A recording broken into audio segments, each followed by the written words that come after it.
Namu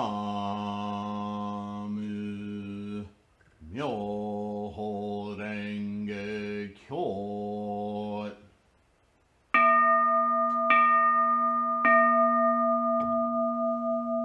Namu Myoho Renge Kyo.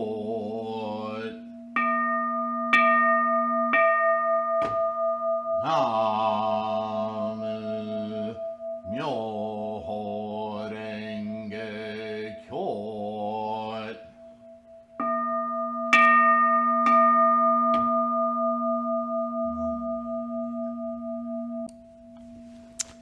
Hello, everyone. Thank you for being here. Namu Myoho Renge Kyo. It's great to have you. It's great to know you're practicing. That's the first thing I want to thank you for. Maintaining your practice. If you're new here, then this is what we do here. This is our Sangha. I will read sutras, read Nichiren's writings, read the Lotus Sutra. There's in the excess of 800 videos on this channel, and there's playlists that are specific to certain sutra, like the Lotus lectures, where I literally read every single chapter of the Threefold Lotus and interject constantly with personal insights, translation muck, right? The biases of the authors, the translators, the academics who bring their cultural biases into, they're professionals and they're trying to transliterate from other languages and other sources into English or French or whatever your translations are that you're reading from. But you have to realize that they come from a cultural reality. So they're going to read certain concepts and go, well, how do I say that in French? How do I say that in English? And they're going to use words that they can't help it. They're key words for them. And a lot of that comes from the religious overtones of their cultures, right? If they're Italian, if they're French, if they're French Canadian like me, if they're American, even though the vast majority of Americans aren't religious in the sense that they go to church all the time. I'm in the South. If you don't congregate at a certain church, then it affects who you do business with, how you spend. It's still very pervasive, this idea of Christianity in North America. But there's every color of Christianity you could possibly come up with that suits the lifestyles that those people want to have. They don't want to admit that. They all want to claim that they're the one. But this is the problem of cultural bias. So what I'm saying is there are words that come with that, like faith or prayer. But people, because it's a cultural bias, they don't really delve into the depth of meaning behind those words. And they certainly don't want to admit that they're constructed abstractions of unreal things. Yes, I know as Buddhists we know that's true of everything. But there's the problem. If we want to talk about strictly Buddhism and how it works and what it is saying, we have to look at the words we're using, knowing full well that the words ultimately we need to eschew, right? Spit them out, get them out of the way, because that's not the answer. But if we use confusing words, then we start to mystify and magicalize our thinking because of the pollution of these cultural biases. So I say all of this because my motivation for creating the website, for creating this YouTube presence, for creating all of the study materials that I've put together in wanting to, and it's in Gongyo, correctly transmit Shakyamuni's teachings and his ultimate teaching of the Lotus Sutra with the elucidation of our contemporary master, our mentor, Nichiren. And the lineage all the way back to Shakyamuni, right? All the other bodhisattvas who've taken on this endeavor repeatedly throughout history to get things back to the center. In China, there were a lot of cultural biases getting in the way of the clarity of Shakyamuni's teachings. They had to do it. In Japan, in Korea, in India, this happens throughout history. Why? Because man, and I mean women as well, but mankind, if you will, is an ego-based creature. Everything is about ourselves. And ultimately, if we really look at it, ourselves are the body. And I've talked about this before. The body in Buddhism isn't denied. It's just that the idea of body is expanded to include the entire universe. The universe is our body. It is the manifest, or what's the other word, accommodative body of Buddha. Now, just having said that, our idea of Buddha changes, doesn't it? It's not a man. It's not a guy named Shakyamuni in history. Buddha is an experience, an ongoing moment-to-moment experience. It's not a thing. It's an idea. It's a mental shift, an understanding, an insight. Words fail. And that's why it's also more important to use as many correct words as we can, because all those words that we read in sutras and everything else, letters and so forth, they're just fingers pointing. What we're trying to get at is, what the hell are we pointing at? What is Buddha? So that's the reason for this channel. That's the reason we all get together. That's the thing that I endeavor at my best with over 40 years of trying to do this, understand for myself little things in my lifetime of study of various psychologies, philosophies, sciences, self-help, religions, and all of that study has worked to make me a naturally curious and critical person, more aware of my own insights and foibles. And that's what I do here. I share my insights of these teachings with the sole goal of improving our confidence, our knowledge, our surety that this teaching of Shakyamuni is clear to us and that we know it works. All we have to do is try it, and we know something's happening. But to understand it is to have more confidence in it and to deepen our convictions, right? Sorry, get settled here. So, this next chapter is on offering the law. And I just want to say a couple more words personal to me.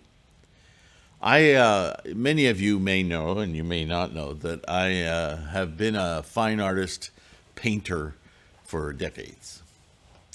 I've done many things in life, and I don't want to review my whole life. We all have varied experiences in life as we grow and so on. But one of my consuming endeavors was the visual arts. And in that regard, I'm a figurative painter. And getting back to what I was saying about the body, my paintings have always been psychological in nature. That doesn't mean that everyone who sees my work thinks of it as psychological, but I would argue that the very instant you sense my imagery, it is psychology. I have no idea what's going on in the viewer's mind, but I try to signal certain direct or abstract ideas And my thing has always been that either I'm going to present an idea in an unusual fashion to trigger that what the hell is going on reaction, or I'm going to combine images in a way that's going to make it difficult to resolve what is the narrative here, what is going on, what am I supposed to think. And that's what we generally do. We're identifiers, right? So my Buddhist thinking is deeply in my psychology, and when I express imagery for the viewer, for myself as the primary viewer, the first viewer, is to search in this miasm of identification what I'm identifying with, what I'm confounded with identifying, and what may be a trace, like a treasure map. I shouldn't say treasure, but just like almost a scientific psychological survey of where did that come from, where is that going, why is that there. There's that why question that always annoys me. How did this come about? And the what does it mean portion, I'm actually comfortable with that question. I don't need it resolved. I just need it to be asked. And when a painting or an image that I create continues to ask that, I'm satisfied. When it seems to have a pum, I call them one-liners. When I look at an image that goes, oh, that's that. Well, now the conversation's over. The idea is over. It's dead. I don't like paintings like that. I don't like images like that. Too easily resolved, which actually is code for, I don't have to think about this any further. Well, if you're not thinking, then you're not living. So, okay. And so I haven't painted for a couple of years now. I've been more and more withdrawing in this last decade, I'd say, into my practice and my desires, my motivations for material have just been slowly dissolving to the point where I can't feel motivated to participate in the thingness of life. Does that make sense? I'm not trying to qualify myself as a this or a that either. It's just something I recognize. I don't do many things, not because I can't physically do them. That's modifying as I get older, of course. I just can't I should paint again, and I'll stand and I'll be amongst my canvases and my paints and so forth, and my storehouse of imageries, and I can hardly lift a brush. I've gessoed over some old images in preparation for creating a new image on an old canvas. I know some of you are going, you're painting over your paintings? I do it all the time. Artists have for centuries. To me, none of it's precious. It's a process. Right? I'm playing with the body, which is just a moment-to-moment instantiation. And I want to make something anew, a new thought. And I can't get motivated. I'd rather read a sutra. So, good, bad, or others, I'm not trying to qualify myself. I'm just telling you my story. And last several months, I've been thinking, how would I approach a new canvas? Because what I think I would like to capture is something I've been talking about in a lot of videos recently, and for a long time, this idea of energy formation becoming form. And so in a way, because I'm a figurative artist, or representational, loosely, artist, I'm dealing with the phenomenal world, stuff.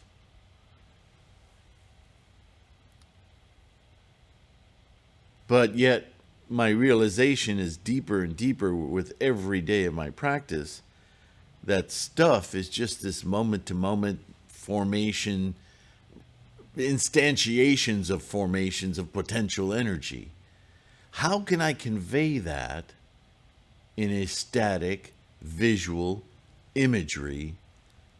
How can I grapple with that? How can I indicate that? How can I make that difficult shift that I'm constantly talking about, this mental shift?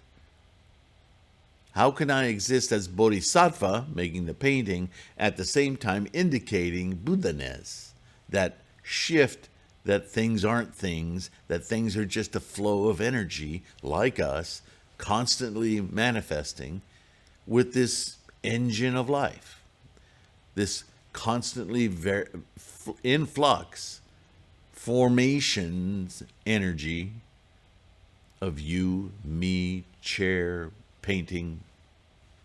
How do I indicate that visually?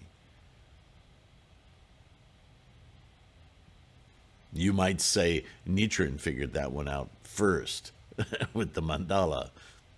That's a long discussion, and it would be lovely to have you all here and have that round table and just talk about that all day. Yeah. All right. So, enough blah, blah, blah. I'm going to get to the Vimalakirti here. But I may return, I'm trying to return to painting just as another communicative tool. And I may fail miserably. I don't know. But that's part of experiencing and understanding our experience as bodhisattvas. So I thought I would share that with you because I think that all those very same struggles are relevant for you. Maybe you're a salesperson. Maybe you're a computer programmer. Maybe you're a communicator, a teacher, whatever you do in your daily life. And now we get to the point of this sutra, these videos, our practice. We struggle constantly with, there's the practice, my Buddhist practice, and then there's daily life. And we struggle with marrying the two. But what I'm trying to do is saying that's not where the struggle should be. The struggle should be not in marrying the two, because there we have duality, quite obviously. The struggle should be, how do I live moment to moment in this life, samsara, with my practice, with my Buddha-ness, with my clear perception of the nature of all phenomena? What does that even look like? So you might call that a marriage. I would say it's far more profound than a marriage, which is a unity of two. How do we become a one? And this is what we've been talking about. That's a bodhisattva. Because to be completely in our Buddha, we essentially remove ourselves, liberate ourselves, emancipate ourselves, right? The language of Buddhism, from all manner of duality. Well, ultimately, that would put you in a completely removed state.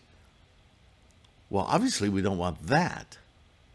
We don't want to be a hermit under a rock, which would be a fallacy, because we wouldn't be living this life, which is our greatest opportunity to manifest, to know this light neatic moment of Buddha-ness. Without this apparatus, without the three bodies of Buddha, without the accommodative body, the manifest body, How can we experience the reward body of the Dharma body?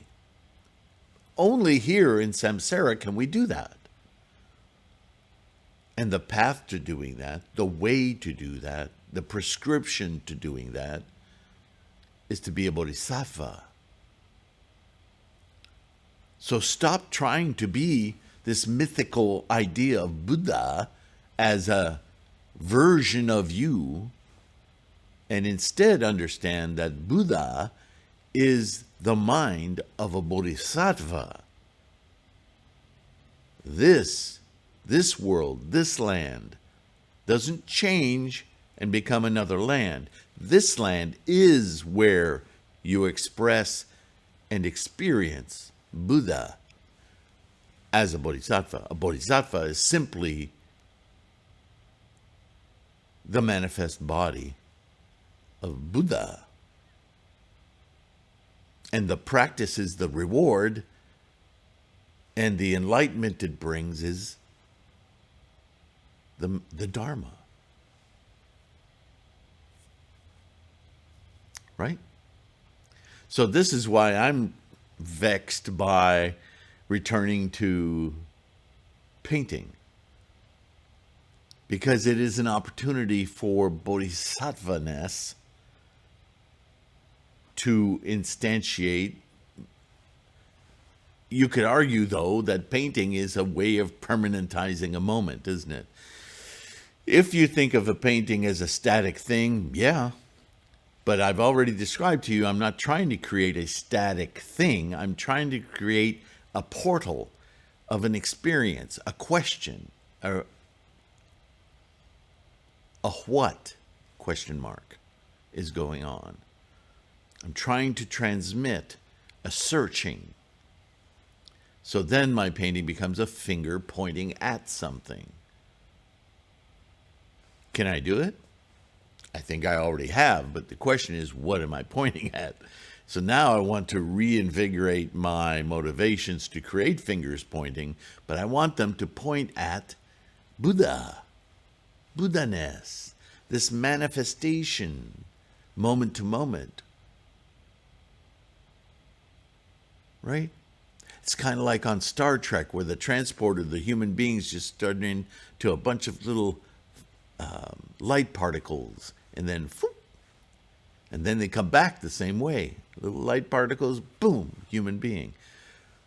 Believe it or not, that's not a bad visual explanation for what Buddhism talks about. This is happening moment to moment. These little photons of light becoming you and me, chair, computer, wall behind me, mandala. And when you chant to this mandala, you have that sense in varying ways. We all experience it differently, and I'm not getting mystical. I'm saying our earthly senses, vision, oral, sensation, taste, so on, they're very superficial transmitters of what's actually happening. They're like a big, sloppy, 6-inch wide brush. They're not into the fine little details that go down to the subatomic scale. You can't see that, but we do experience that. So in the terminologies of a painter, we have broad strokes, we have middling strokes, and we have very precise little strokes.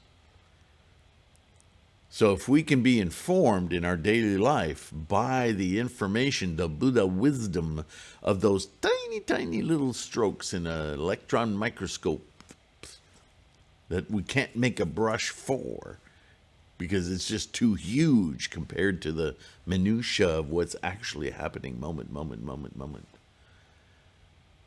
But if we know it, if we have confidence in it, if we understand that process, it enlightens the way our fumbling senses actually proceed.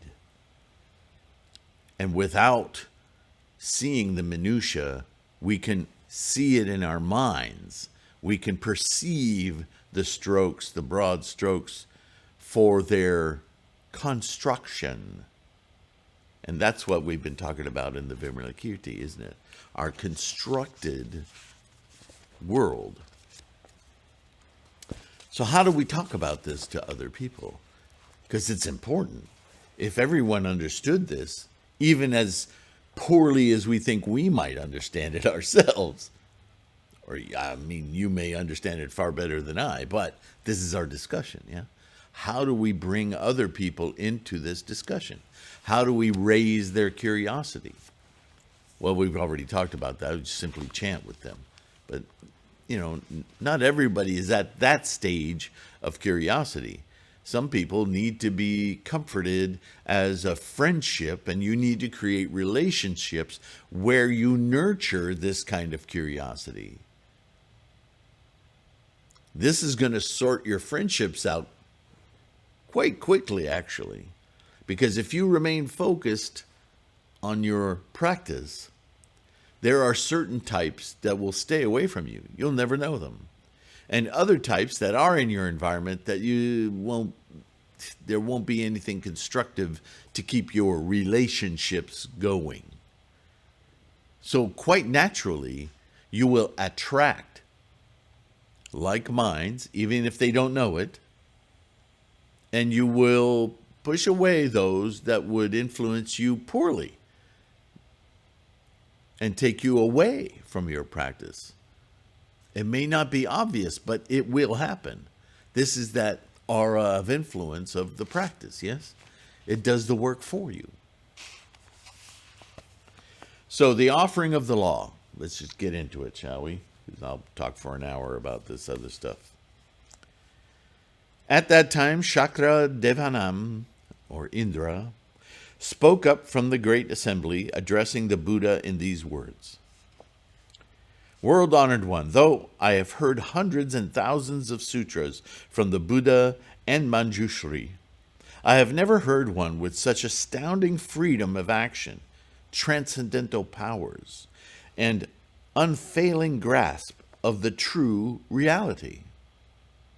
According to my understanding of what the Buddha has just said, if there are living beings who hear this sutra on the law, believe and understand it, accept and uphold it, read and recite it, then they will surely and without doubt acquire the law.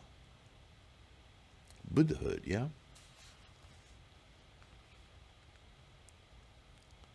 And how much more so if they practice it as the law directs. If you keep this mind of understanding, of experiencing the actual process of life,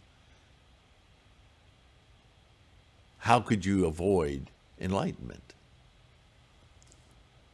Such persons will shut off all evil paths of existence and open the gates to all good ones. What are evil paths of existence? Well, listen to the names, the lower realms, right? Hell, hunger, animality. Right? Those realms of being are hard, difficult, and they certainly don't lead to betterment, love, encompassing compassion. It's all self-obsessed. If you're in hell, you're not thinking about anyone else but yourself, right? But oh, wait. By the time we get to the Lotus Sutra, we understand that Buddha is in that realm as well, because all the realms are in one another. There's a choice being made.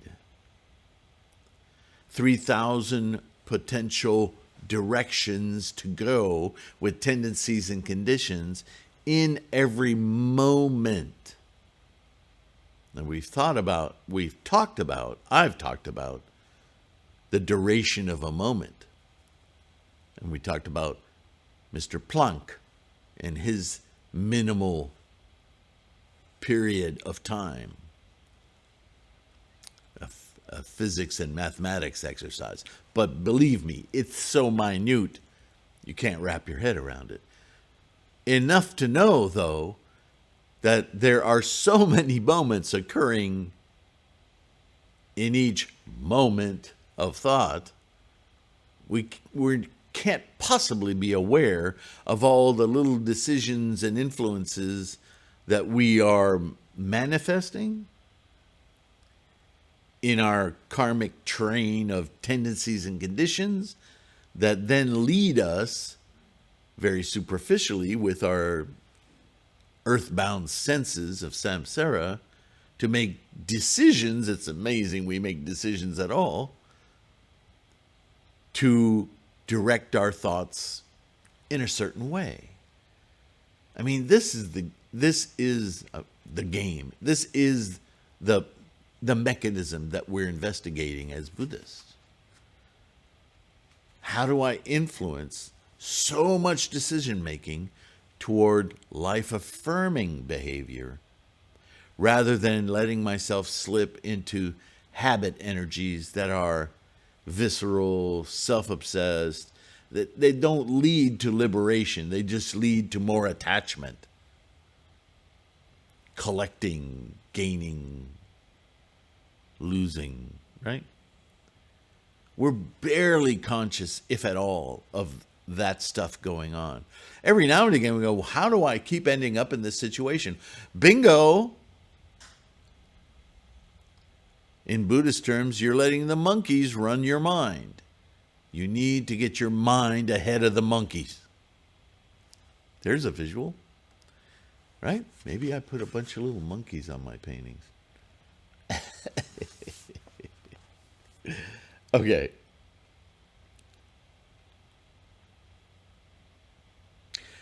They will be constantly guarded and kept in mind by the Buddhas, will refute the non-Buddhist teachings, overcome the devil and his animosity, cultivate the practice Bodhi, which is what I was saying earlier, because that's the only way you could live a Buddhist life, is to cultivate a constant manifestation of bodhisattva. A bodhisattva is a sentient mind, I should say, constantly aware of the Buddha process. That's what Shakyamuni was. Truly.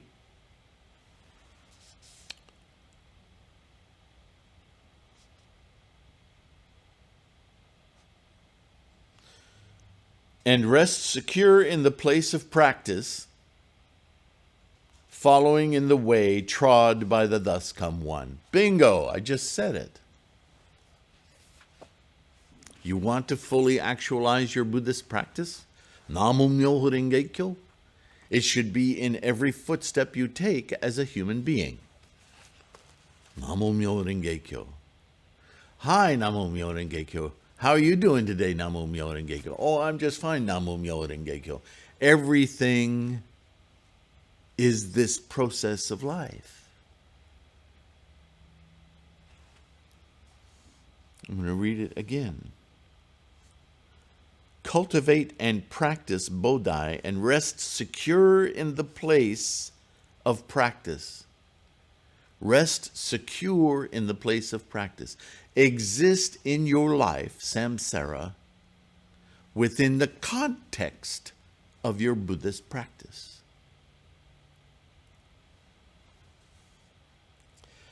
Following the way trod by the thus come one, emulating Shakyamuni.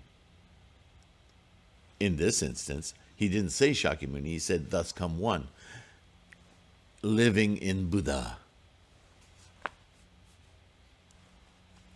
By the example of Shakyamuni, Buddha. Right? World-honored one, if there are persons who accept and uphold, read and recite this sutra and practice it as the law directs, then I and my followers will offer alms to them and serve them. In other words, the forces of life in the universe will support your practice, because you'll be aligned with life itself. You'll be, I've heard it, in rhythm with, aligned with. You'll be in concert with life, rather than subverting it, working around it, trying to stall it, trying to hang on to something that's moving. That's what this rhetoric is about. Indra isn't somebody who's going to come up by your side like some funky little angel and go, don't do that, and slap your finger. Rather, it is the force of life itself that will support your life-affirming behavior rather than get balled up and cut off by false aggregate attachments. And if there's a place among the villages or towns, the forest, mountain forest, or the broad plain where this sutra exists, then I and my followers will go there to listen to and accept the law, and those who do not yet believe in it, I will lead to belief. And those who already believe, I will be a guardian. That's words around what I've been saying, like an aura, like an influence. You will influence others rather than being influenced by them. And by them, I mean the ignorant, the people who just don't know any better. Those are your subjects. Those are the people who you will influence.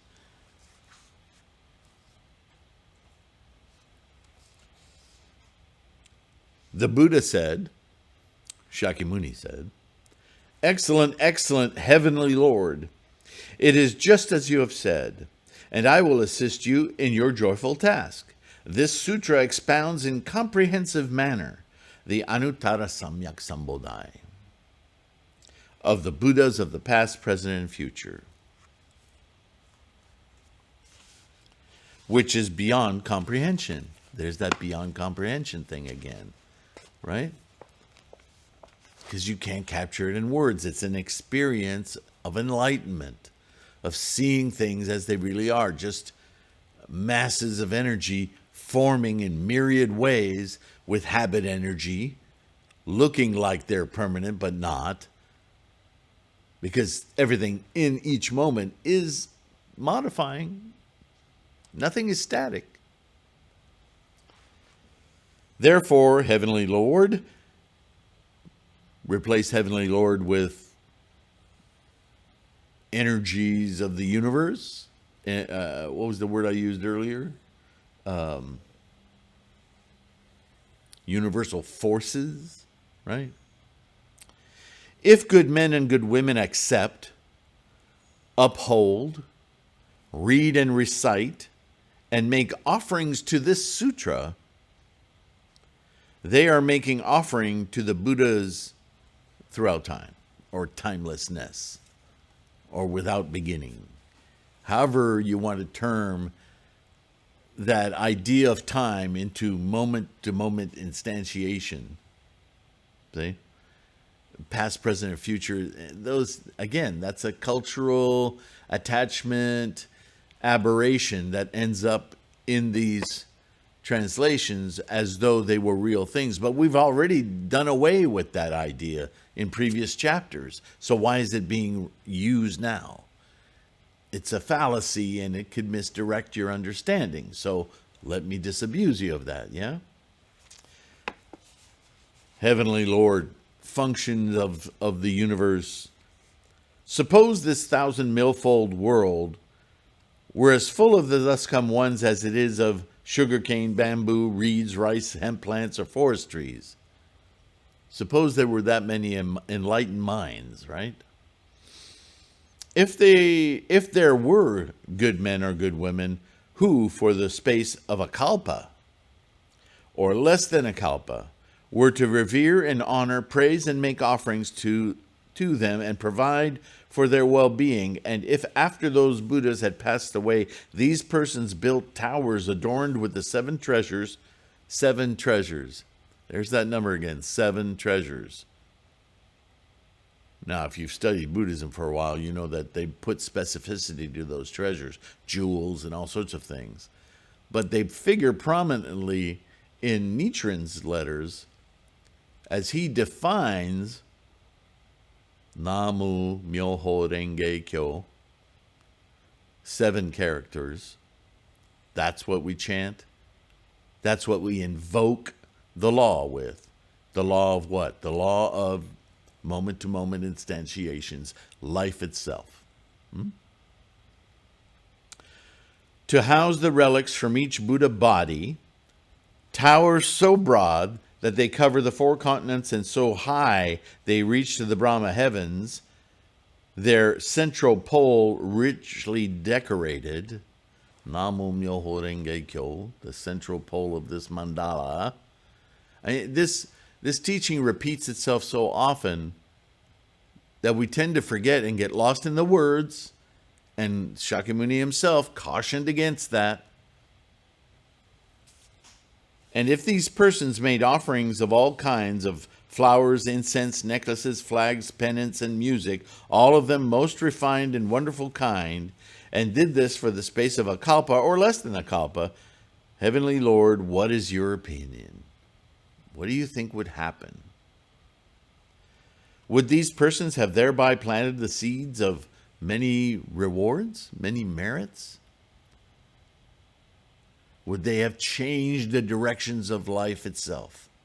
Would the manifestations of life in the universe be swayed, influenced toward life-affirming manifestations, and less so the life-unaffirming manifestations?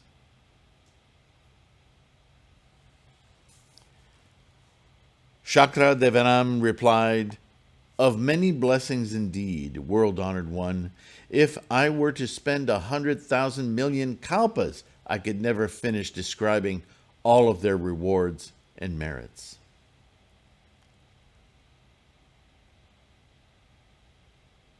This is when you hear concepts about world peace, or other words, labels people give to that.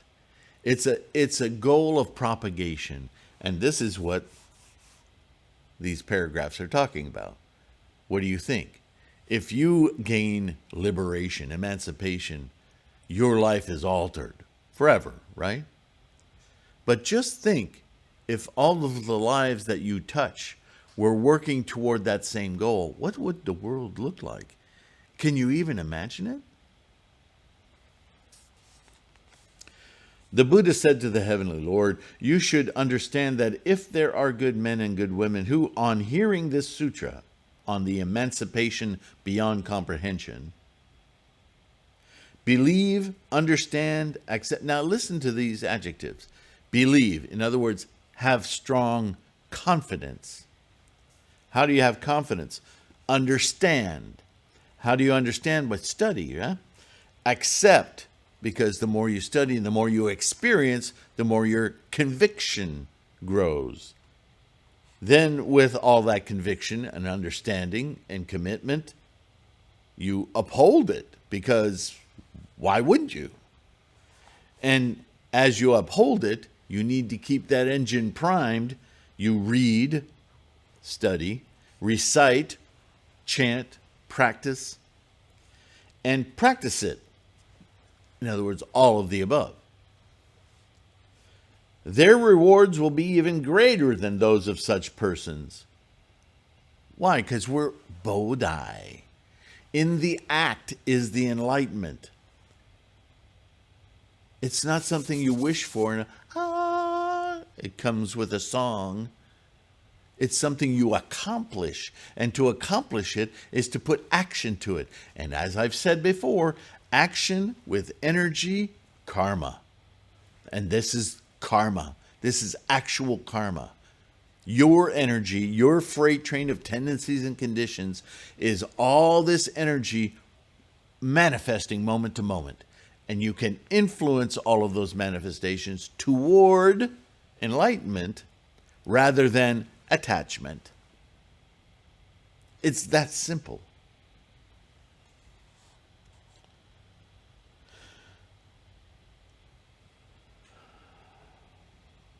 Because the Bodhi of the Buddhas is all born from this sutra.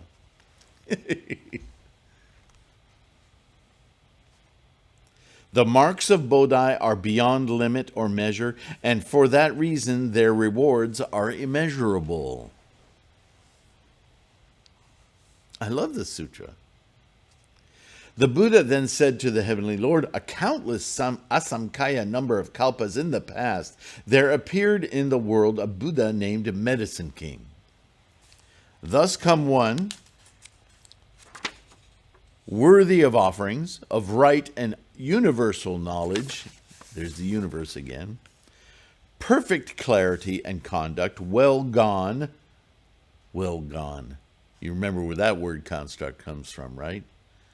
To be well gone is to be a living, active mind, unattached. So you're gone in the sense that your identifying habit energy is now no longer identifying and yet extant. That would be a Buddha. That would be some kind of a ghostly apparition of perception. We're bodhisattvas because we maintain this apparatus to support that mind, which is Buddha. This is samsara. There's the duality you're looking for. Bodhi, bodhisattva, human being with a mind that conjures, albeit conjuring through Buddha.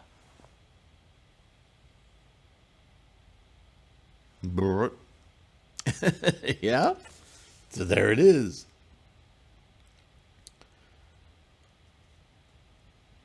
Well gone, understanding the world, unexcelled, worthy, trainer of people, teacher of heavenly and human beings, Buddha, world-honored one.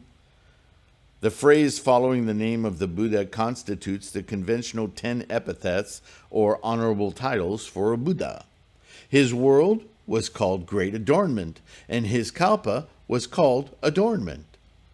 This Buddha had a lifespan of 20 small kalpas. His voice-hearer monks numbered 36 million nayutas, and his bodhisattva monks 12 million. So this is just the influence of this life-affirming enlightenment throughout the universe, right? Heavenly Lord, I hate those words. What else can we call him? Well, let's just call him Indra.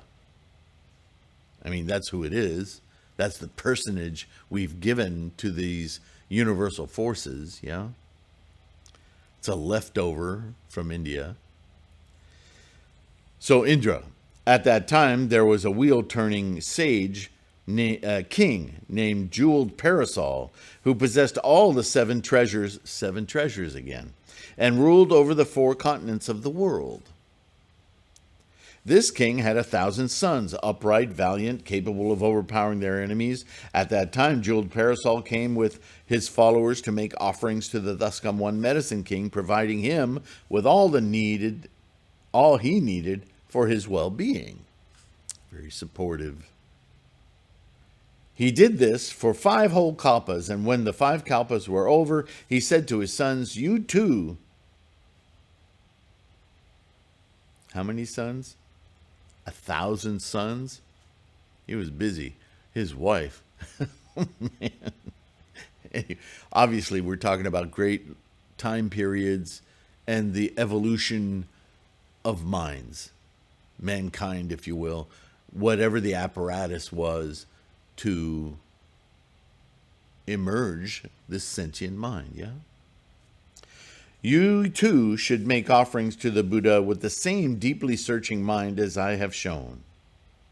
The 1,000 sons, obeying their father's command, proceeded to make offerings to the thus come one Medicine King for another 5 full kalpas, providing him with everything needed for his well-being.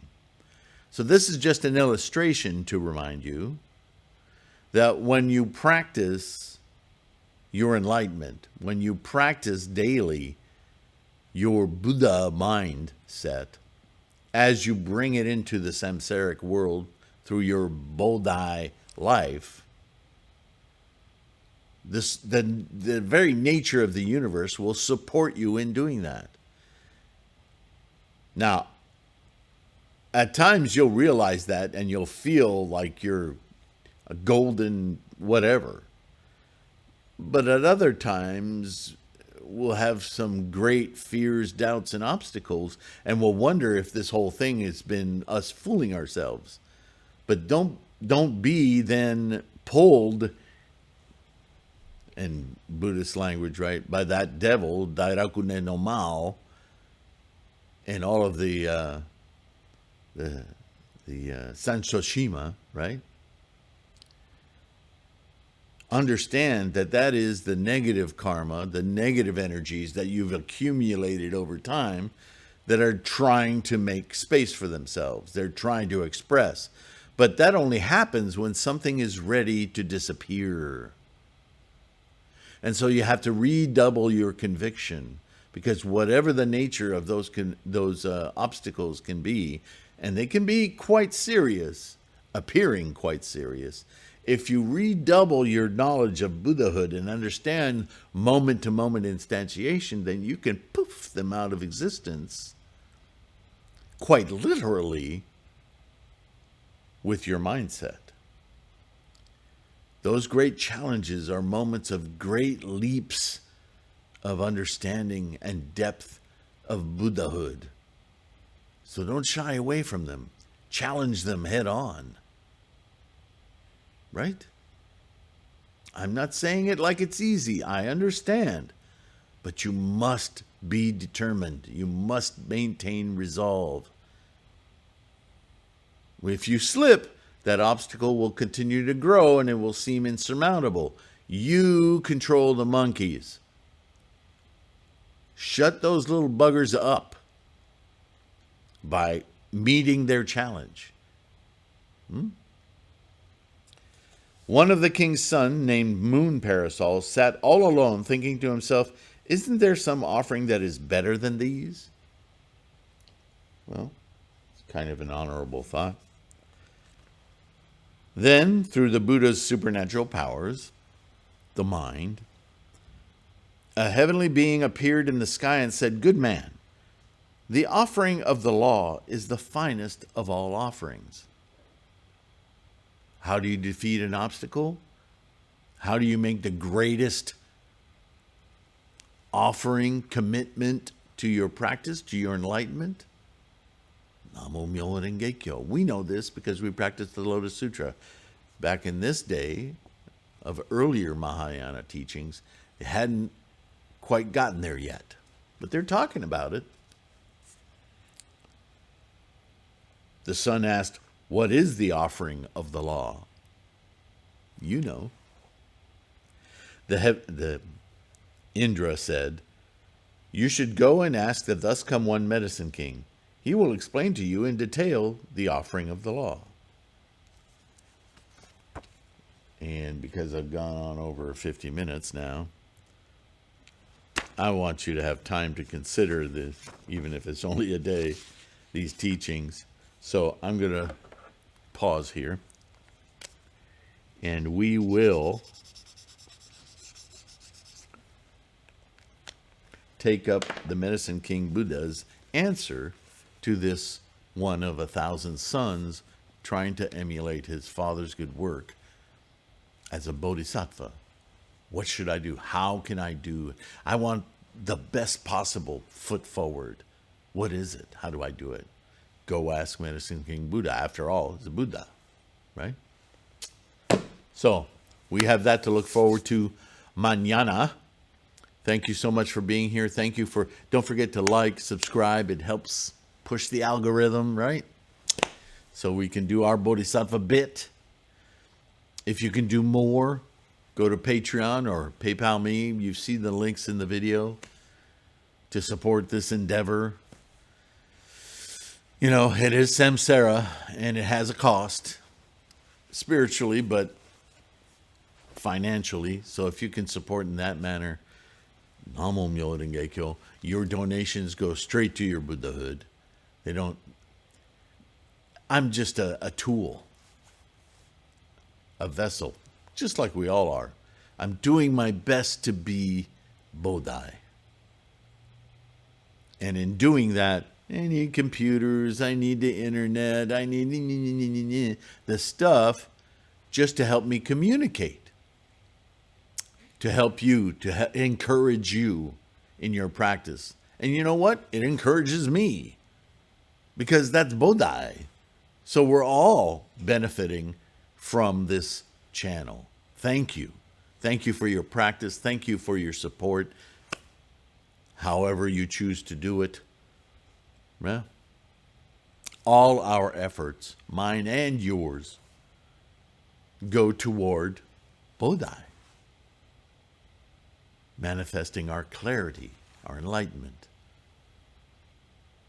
So congratulations and thank you. Take care of yourself. Be kind to yourself. That will affect those around you. Take care of your health. And I'll see you in the next one. Is it a deal? I will see you here. Promise. I look forward to it. I'm curious to see how this book is going to end, this sutra, right?